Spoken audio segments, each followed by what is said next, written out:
క్రీస్తునాథునియందు ప్రియమైన దేవుని బిడ్డలారా, దివ్యవాణి ప్రేక్షకులారా, పరిశుద్ధ గ్రంథ పరమార్థము అనే ఈ ఆధ్యాత్మిక కార్యక్రమానికి మిమ్మల్ందరినీ కూడా ప్రేమపూర్వకంగా ఆహ్వానిస్తూ ఉన్నాను.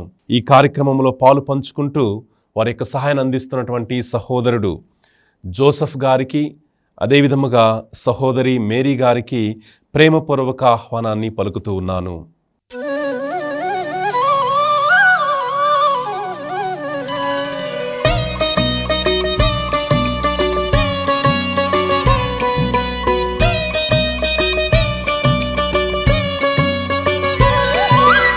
ఈనాడు మనము సామాన్య కాల 20వ ఆదివారపు సువిశేష పఠనాన్ని ధ్యానించబోతూ ఉన్నాం.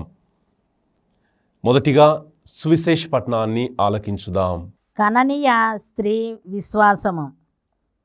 యేసు అచ్చట నుండి తూరు, సీదోను పట్టణముల ప్రాంతమునకు వెళ్ళెను. ఆ ప్రాంతమున నివసించుచున్న కననీయ స్త్రీ ఒకతే ఆయన వద్దకు వచ్చి, ప్రభు, దావీదు కుమారా, నాపై దయచూపుము, నా కుమార్తె దయ్యము పట్టి మిక్కిలి బాధపడుచున్నది అని మొరపెట్టుకొనెను. ఆయన ఆమెతో ఒక మాటైనను మాట్లాడలేదు.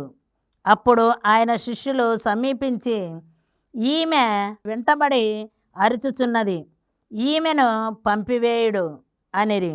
నేను ఇజ్రాయేలు వంశమున చెదరిపోయిన గొర్రెల కొరకు మాత్రమే పంపబడి తిని అని ఆయన సమాధానము ఇచ్చెను. అప్పుడు ఆమె వచ్చి ఆయన పాదములపై పడి, ప్రభు, నాకు సాయపడుము అని ప్రార్థించెను. బిడ్డల రొట్టెలను కుక్క పిల్లలకు వేయ తగదు అని ఆయన సమాధానము ఇచ్చెను. అందుకు ఆమె, అది నిజమే ప్రభు, తమ యజమానుని భోజనపు బల్ల నుండి క్రింద పడిన రొట్టె ముక్కలను కుక్క పిల్లలు తినును కదా అని బదులు పలికెను. యేసు ఇది విని, అమ్మా, నీ విశ్వాసము మెచ్చదగినది, నీ కోరిక నెరవేరునుగాక అనెను. ఆ క్షణముననే ఆమె కుమార్తె స్వస్థత పొందెను. రెండవ భాగము, వాక్యమును ధ్యానించుదాం. ప్రియమైన దేవుని బిడలారా, క్రీస్తు ప్రభువు మరియు ఆయన శిష్యులు తూరు, సీదోను అనేటువంటి పట్టణములకు వెళ్ళారు. ఈ తూరు, సీదోను పట్టణములలో ఉన్నటువంటి ప్రజలు అన్యులు. వీరు యూదులు కాదు, యూదా మతాన్ని పాటిస్తున్నటువంటి వారు కాదు. అన్యులు నివసించేటువంటి ప్రాంతములు ఈ తూరు, సీదోను పట్టణములు. అయితే మత్తయి సువార్త 11వ అధ్యాయంలో క్రీస్తు ప్రభువు ఈ తూరు, సీదోను పట్టణముల గురించి ఒక మాట చెప్తూ ఉన్నారు. ఆయన చేసినటువంటి అద్భుత కార్యములు, క్రీస్తు ప్రభువు యూదులు నివసించేటువంటి పట్టణాల్లో అనేకమైనటువంటి అద్భుత కార్యాలు చేశారు. కానీ ఆ యూదులు క్రీస్తు ప్రభుని యొక్క అద్భుత కార్యాలను చూశారు, విన్నారు, పొందుకున్నారు. కానీ వారిలో ఎటువంటి హృదయ పరివర్తన లేదు. అటువంటి సందర్భంలో క్రీస్తు ప్రభు చెప్తూ ఉన్నారు, అయ్యో కొరాజీను పురమా, అయ్యో బెత్సైదా పురమా. ఈ రెండు పట్టణాలు కూడా యూదులు నివసించేటువంటి పట్టణాలు, యూదుల పట్టణాలు. మీకు అనర్థము. ఈ రెండు పట్టణాలకు ప్రభు అనర్థం చెప్పారు. కానీ తూరు, సీదోను పట్టణాల గురించి ప్రభు మెచ్చుకున్నారు. ప్రభు అంటున్నారు, అయ్యో కొరాజీను పురమా, అయ్యో బెత్సైదా పురమా, మీ పట్టణాల్లో చేసినటువంటి అద్భుత కార్యములు తూరు, సీదోను పట్టణాల్లో చేస్తుంటే ఆనాటి అక్కడ ఉన్నటువంటి ప్రజలు హృదయ పరివర్తన చెందినవారు అనేటువంటి విషయాన్ని ప్రభు చెప్తున్నారు. అంటే క్రీస్తు ప్రభు యూదులు ఉన్నటువంటి పట్టణాలకు వెళ్ళారు, అక్కడ ఆయన వాక్యాన్ని బోధించారు, అద్భుత కార్యాలు చేశారు. కానీ ఆ పట్టణాల్లో ఎటువంటి పరివర్తన లేదు అని ప్రభు ముందుగానే చెప్పారు. అదేవిధంగా ఈ అద్భుత కార్యాలు తూరు, సీదోను పట్టణాలు అనగా అన్యులు ఉండేటువంటి పట్టణాల్లో చేస్తుంటే నేను చేసినటువంటి యొక్క పరిచర్యకు ఒక అర్థం ఉండేది అనేటువంటి భావాన్ని ప్రభువు మత్తయి సువార్త 11వ అధ్యాయంలో చెప్పారు. ఇప్పుడు ప్రభువు ఆ 2 పట్టణాలకు వెళ్తూ ఉన్నారు. తూరు సీదోను పట్టణాలకు వెళ్ళి ఆ పట్టణాలకు వెళ్ళినప్పుడు ప్రభువు ఆ పట్టణాల్లో ఉన్నటువంటి ఒక స్త్రీ, కననీయ స్త్రీ అన్యురాలు. మనం గమనించినట్లయితే పాత నిబంధన గ్రంథంలో ఇజ్రాయేలు ప్రజలు కనాను దేశాన్ని పొందుకున్నారు. కనాను దేశంలో వాళ్ళందరూ కూడా జీవించారు. ఆ కనాను దేశాన్ని వాళ్ళు పొందుకునే ముందు ఆ దేశంలో ఈ కననీయులు జీవించారు. అయితే ప్రియమైన దేవుని బిడ్డలారా, యూదులకు ఈ కననీయులకు ఒక రకమైనటువంటి శత్రుత్వము, వ్యతిరేకమైనటువంటి భావాలు వారి మధ్యలో ఉన్నాయి. అయితే క్రీస్తు ప్రభు అటువంటి పట్టణాలకు వెళ్ళారు. ఆ పట్టణాలకు వెళ్ళినప్పుడు ఆ పట్టణంలో ఉన్నటువంటి ఒక కననీయ స్త్రీ క్రీస్తు ప్రభు వద్దకు వచ్చింది. వచ్చి అంటుంది, ప్రభువా దావీదు కుమారా. ఆమె పలికినటువంటి మాటలు చూద్దాం. ప్రభువా దావీదు కుమారా, నాపై దయచూపుము. ప్రభువా దావీదు కుమారా, నాపై దయచూపుము. ఆమె క్రీస్తు ప్రభును ఏ విధముగా గౌరవిస్తుందో ఆ మాటల్లో మనకు కనబడుతుంది. దావీదు కుమారా, ప్రభువా నాపై దయచూపుము అని ఆమె పలికి అంటుంది, నా కుమార్తె దెయ్యము పట్టి బాధపడుతూ ఉంది. అన్యులు దెయ్యము అనేటువంటి మాటను ఉపయోగిస్తారు. యూదులు దుష్టాత్మ అనేటువంటి మాటను ఉపయోగిస్తారు. ఇది బైబిల్ గ్రంథంలో మనకు అనేక చోట్ల కనబడుతుంది. అన్యులు దెయ్యము అనేటువంటి మాటను ఉపయోగిస్తారు. యూదులు దుష్టాత్మ. ఈమె చెప్తుంది, నా కుమార్తె దెయ్యము పట్టి మిక్కిలి బాధపడుచున్నది. ప్రభువు ఆ మాట విన్న తర్వాత ఏమీ మాట్లాడకుండా ప్రభువు ఒక నిశ్శబ్దమైనటువంటి వాతావరణము అక్కడ కనబడుతుంది. అయితే అప్పుడు శిష్యులు చెప్తారు, ఈమె మన వెంటపడి అరుచుచున్నది, ఈమెను పంపివేయుడు. ప్రభువా, ఈమెకు కావలసింది మీరిచ్చి ఈమెను పంపేయండి అని శిష్యులు క్రీస్తు ప్రభుతో చెప్పారు. అప్పుడు క్రీస్తు ప్రభు అంటున్నారు, నేను ఇజ్రాయేలు వంశమున చెదరిపోయిన గొర్రెల కొరకు మాత్రమే పంపబడి తిని. క్రీస్తు ప్రభువు ఆమె వచ్చి ఆయన అడిగినప్పుడు, ప్రభువా నా కుమార్తె దెయ్యము పట్టి బాధపడుతున్నది, మిక్కిలి బాధపడుతున్నది అని చెప్పినప్పుడు క్రీస్తు ప్రభు నిశ్శబ్దంగా ఉన్నారు. తర్వాత శిష్యులు, ప్రభువా ఆమెకు కావలసింది మీరు చేసి ఆమెను పంపివేయండి, ఎందుకంటే ఆమె మనలను డిస్టర్బ్ చేస్తుంది, విసుగిస్తుంది అనేటువంటి ధోరణిలో శిష్యులు ప్రభువుతో మాట్లాడారు. అప్పుడు ప్రభు అంటున్నారు, నేను ఇజ్రాయేలు ప్రజల కొరకు మాత్రమే పంపబడ్డాను, వేరే వారి కొరకు కాదు అని ప్రభువు చెప్పాడు. ప్రియమైన దేవుని బిడ్డలారా, తర్వాత మరలా ఆమె చూడండి, క్రీస్తు ప్రభు పాదములపై పడి, ప్రభు నాకు సహాయము చేయుము. మరలా ఆమె క్రీస్తు ప్రభుని ప్రభు అని ప్రాధేయపడుతుంది, గౌరవిస్తుంది. క్రీస్తు ప్రభు పాదముల మీద ఆమె పడుతూ ఉంది, నాకు సహాయం చేయండి అని ఆమె రెండోసారి క్రీస్తు ప్రభుని అడిగింది. ఇప్పుడు క్రీస్తు ప్రభు ఆమెతో అంటున్నాడు, బిడ్డల యొక్క రొట్టెలను కుక్క పిల్లలకు వేయటము సరికాదు అన్నారు. బిడ్డల యొక్క రొట్టెలను కుక్క పిల్లలకు వేయటము సరికాదు అని క్రీస్తు ప్రభు అన్నారు. బిడ్డల యొక్క ఆహారాన్ని, రొట్టెలను కుక్క పిల్లలకు వేయట తగునా? ఇక్కడ క్రీస్తు ప్రభు ఇజ్రాయేలు ప్రజలను బిడ్డలతో పోల్చారు, అన్యులైనటువంటి వారిని కుక్క పిల్లలతో ప్రభు పోల్చారు. నేను ఇజ్రాయేలు ప్రజల వద్దకు వచ్చాను, మొట్టమొదటిగా నేను వారికి ఆహారాన్ని ఇవ్వాలి, వాళ్ళకి ఇవ్వకుండా అన్యులైనటువంటి వారికి ఇవ్వటము సరికాదు అని ప్రభు చెప్పారు. ఇప్పటి వరకు మనం చూసినటువంటి యొక్క భాగంలో మనం ధ్యానించినట్లయితే ఒక ప్రశ్న మనకు వస్తుంది, క్రీస్తు ప్రభువు ఒక రకమైనటువంటి పక్షపాతమును చూయిస్తున్నారు. కేవలము యూదులకే క్రీస్తు ప్రభువా, అన్యుల కొరకు క్రీస్తు ప్రభు రాలేదా అనేటువంటి ఒక ప్రశ్న మన మనస్సుల్లో తలెత్తుతూ ఉంటుంది. క్రీస్తు ప్రభు యూదులను మాత్రమే ప్రేమిస్తూ ఉన్నాడా, అన్యులను ప్రేమించడా అనేటువంటి ప్రశ్నలు మనకు వస్తూ ఉంటాయి. ప్రియమైన దేవుని బిడ్డలారా, ఇంకొంచెం లోతుగా ఈ యొక్క పట్టణాన్ని మనము ధ్యానించినట్లయితే మత్తయి సువార్తలోనే 8వ అధ్యాయంలో ఒక సంఘటన ఉంది. శతాధిపతి. అక్కడ శతాధిపతి ఒక అన్యుడు. ఆ శతాధిపతికి ఒక సేవకుడు ఉంటాడు. ఆ సేవకుడు అనారోగ్యంతో బాధపడుతూ ఉంటాడు. ఇప్పుడు శతాధిపతి క్రీస్తు ప్రభును పిలిపించుకుంటారు. క్రీస్తు ప్రభుతో అంటారు, ప్రభువా, నీవు నా ఇంటిలోనికి ప్రవేశించుట తగదు, నేను అనర్హుడను, మీరు మా ఇంట్లోనికి రావటానికి నాకు అర్హత లేదు, నాకెంతోమంది సేవకులున్నారు, నాకెంతో డబ్బు ఉంది, అయినప్పటికీ మీరు నా ఇంటిలోనికి రావటానికి నేను అనర్హుడను, మీరు ఒక్క మాట పలికితే చాలు నా సేవకుడు స్వస్థత పొందుతాడు అని అన్యుడైనటువంటి శతాధిపతి క్రీస్తు ప్రభుని పట్ల విశ్వాసాన్ని చూయిస్తూ ఉన్నారు. అది మత్తయి సువార్త 8వ అధ్యాయంలో మనం చదువుతూ ఉన్నాం. అప్పుడు క్రీస్తు ప్రభు అంటారు,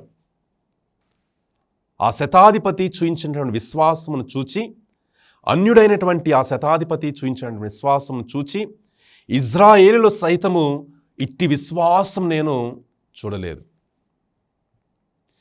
నేను ఇజ్రాయేల్ ప్రజల కోసం వచ్చాను. ఇజ్రాయేల్ ప్రజలు ఉండేటువంటి ప్రాంతములు బెత్సైదా, కొరాజీనుపురమునకు వెళ్ళాను. అక్కడ అద్భుతాలు చేశాను, వాక్యాన్ని బోధించాను. కానీ అక్కడ పరివర్తన లేదు, విశ్వాసం లేదు. కానీ ఈ శతాధిపతి అన్యుడు ఇటువంటి గొప్ప విశ్వాసము నేను ఇజ్రాయేల్ ప్రజల్లో చూడలేదు అనేటువంటి ఒక గొప్ప విషయాన్ని క్రీస్తు ప్రభు అక్కడ తెలియచేశారు. ఆ శతాధిపతి యొక్క విశ్వాసమును ప్రభు మెచ్చుకున్నారు. ఇప్పుడు కొంత సమయం విరామం తీసుకుందాం.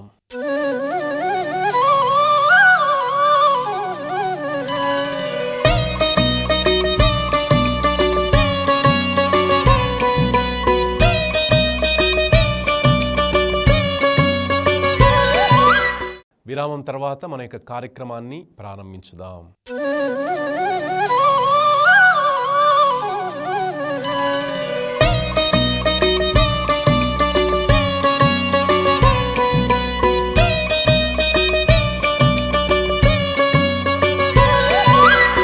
ఇక్కడ క్రీస్తు ప్రభువు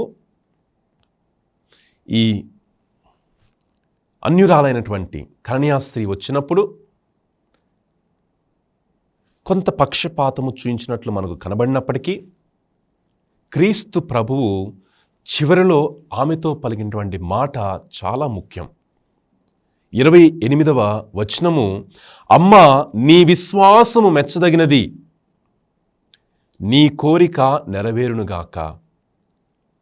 నీ విశ్వాసము మెచ్చదగినది, నీ కోరిక నెరవేరునుగాక అని క్రీస్తు ప్రభు చెప్పారు.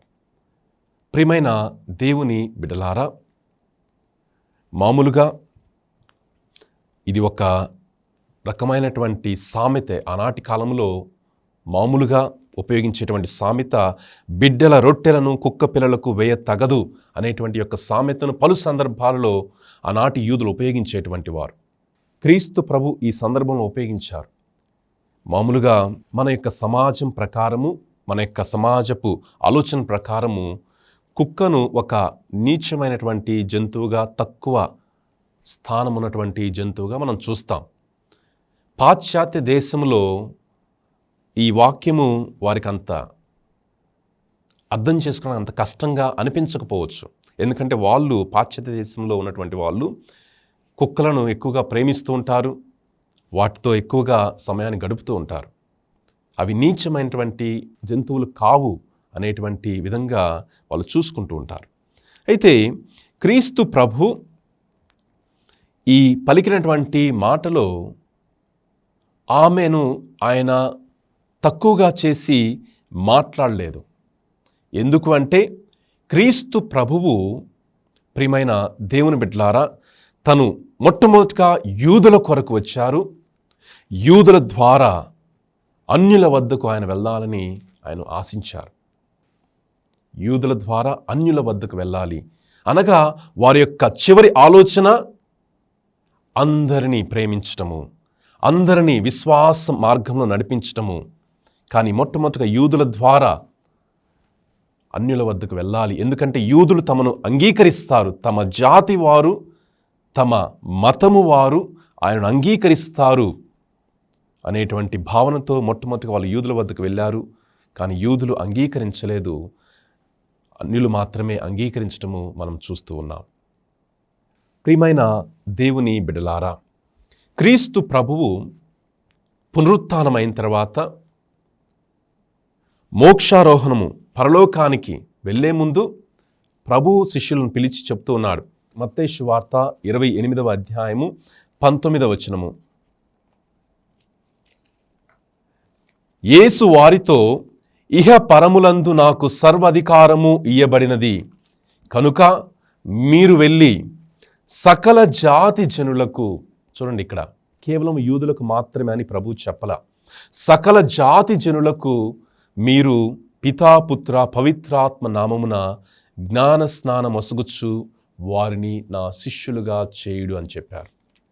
కాబట్టి ప్రియమైన దేవుని బిడ్డలారా, క్రీస్తు ప్రభునకు మొదటిగా ఏం జరుగుతూ ఉంది, చివరిగా ఏం జరగబోతూ ఉన్నది అనేటువంటి విషయము తెలుసు. మొదటిగా యూదులతో ఆయన ప్రారంభించిన ఆయన అన్యుల వద్దకు వెళ్ళాలి, యూదుల ద్వారా అన్యులను రక్షించాలి అనేటువంటి గొప్ప ఆలోచన కలిగి ఉన్నారు. క్రీస్తు ప్రభువును మనము ఈ యొక్క వాక్యము ద్వారా అపార్థము చేసుకోకూడదు అనేటువంటి విషయము మనం గ్రహించాలి. ఎందుకంటే ఈ భాగం అనేది కేవలము 26వ వచనంతో ఆగిపోదు. ముఖ్యంగా 28వ వచనంలో క్రీస్తు ప్రభు ఆమెను పొగిడినటువంటి విషయాన్ని కూడా మనం ధ్యానించినప్పుడు, ఈ మొదటి భాగాన్ని, రెండవ భాగాన్ని, మూడవ భాగాన్ని ఈ మొత్తమును మనము ధ్యానించినప్పుడు క్రీస్తు ప్రభుని యొక్క మనస్తత్వము మనకు కనబడుతుంది. ఫాదర్, కననీయ స్త్రీ, ప్రభు దావీదు కుమార నాపై దయచూపుమని ప్రాధేయపడింది కదా. ఒకసారి అడిగిన తర్వాత విశ్వాసమును పరీక్షించుటకు యేసు ప్రభు అట్లా చేశారు అని అనుకుంటున్నాను. ఆమె యొక్క విశ్వాసమును పరీక్షించుటకు, అదే విధముగా ఆమె యొక్క విశ్వాసమును తన చుట్టుప్రక్కల ఉన్నటువంటి శిష్యులకు తెలియచేయటానికి అనేటువంటి విషయాన్ని మనము గమనించాలి.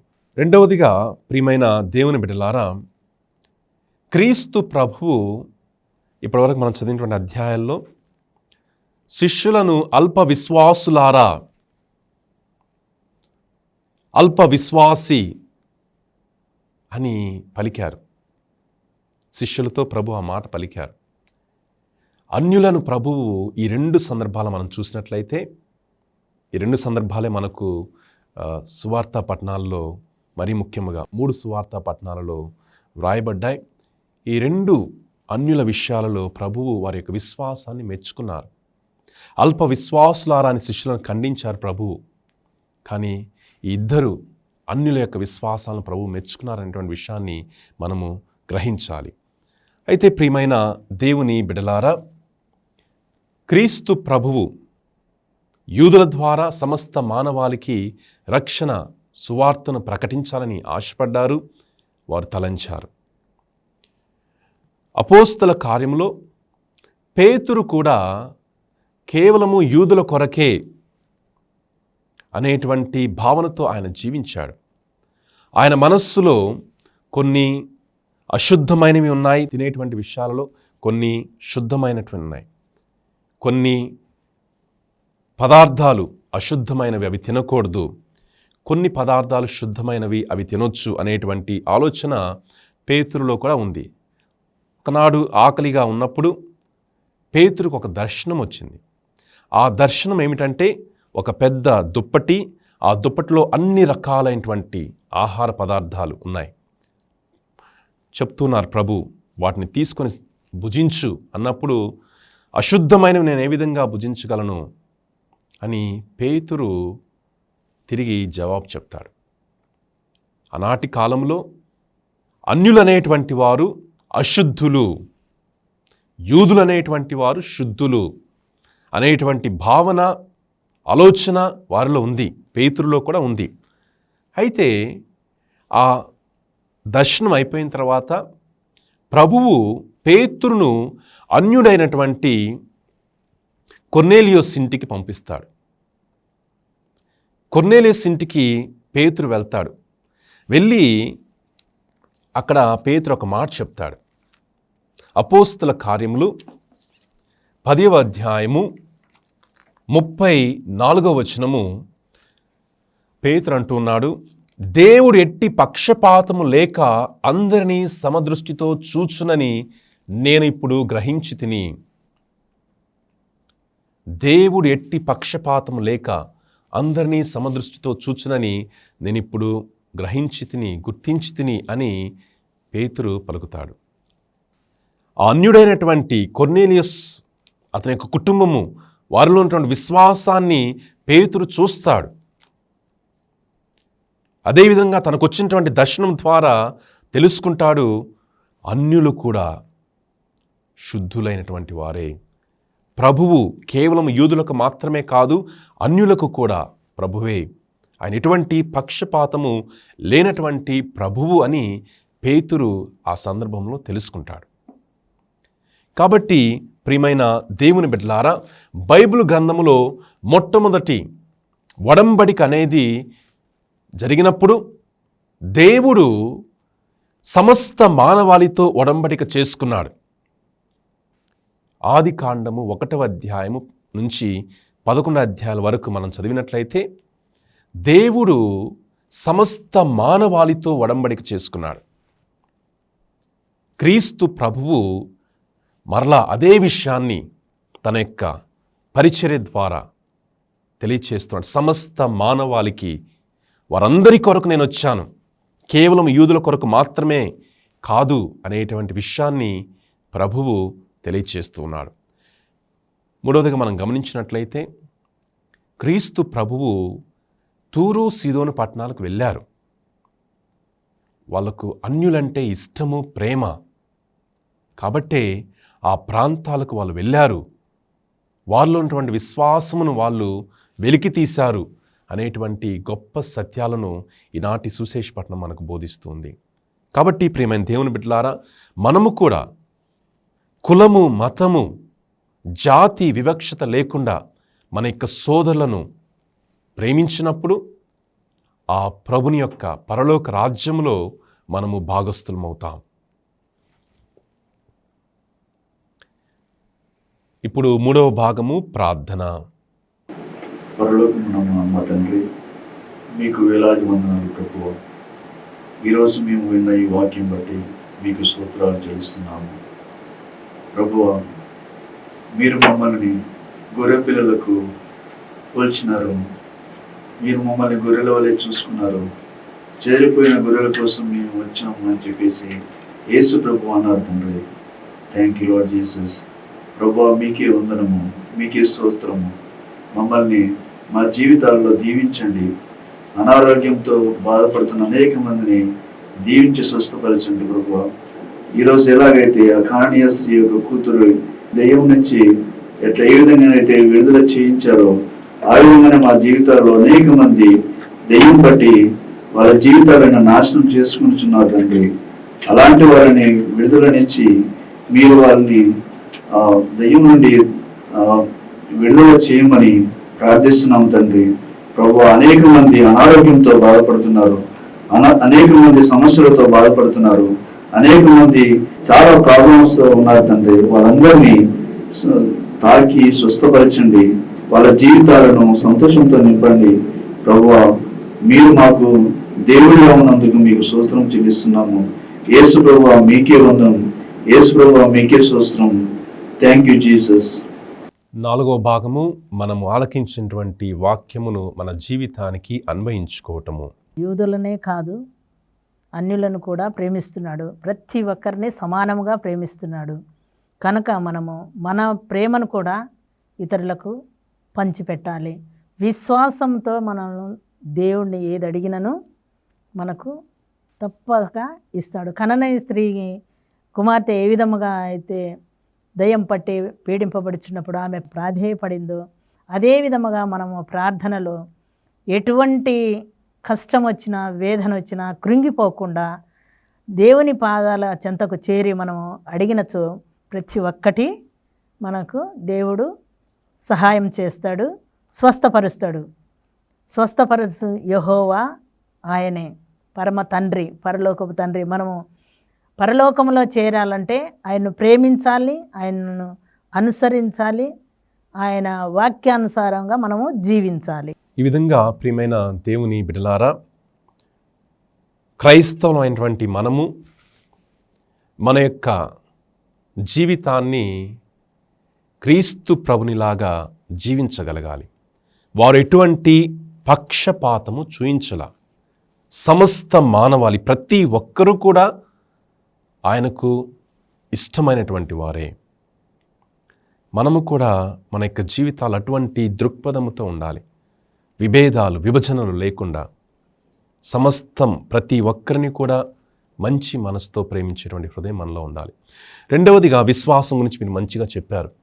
విశ్వాసం అనేది చాలా చాలా ముఖ్యం. ఈ కననీయ స్త్రీ క్రీస్తు ప్రభుని విశ్వసించింది, గౌరవించింది. మధ్యలో కొంచెము అవమానపడినట్లు ఆలోచన వచ్చినప్పటికీ కూడా ఆమె ఆగిపోకుండా ముందుకు అడుగు వేసింది, మరింతగా ప్రభుని ప్రాధేయపడింది. అటువంటి విశ్వాసము, వెనుకంజ వేయనటువంటి విశ్వాసము, నాగటి మీద చెయ్యి పెట్టి వెనుకకు చూడనటువంటి విశ్వాసము మనలో ఉన్నప్పుడు మన జీవితము ఫలవంతమవుతుంది, మన జీవితము ఆశీర్వాదకరమవుతుంది. మన ద్వారా ప్రభువు ఎంతోమందిని దీవిస్తాడు. కాబట్టి అటువంటి విశ్వాసమును మనందరికీ కూడా దయచేయమని ప్రార్థించుదాం. ఇప్పుడు చివరి ఆశీర్వాదము. ప్రభు మీతో ఉందురుగాక, మీ ఆత్మతోనూ ఉందురుగాక. సర్వశక్తిగల సర్వేశ్వరుడు పితా, పుత్ర, పవిత్రాత్మ ప్రభు మిమ్మల్ని అందరినీ దీవించి ఆశీర్వదించి కాచి కాపాడుదురుగాక. ఆమేన్.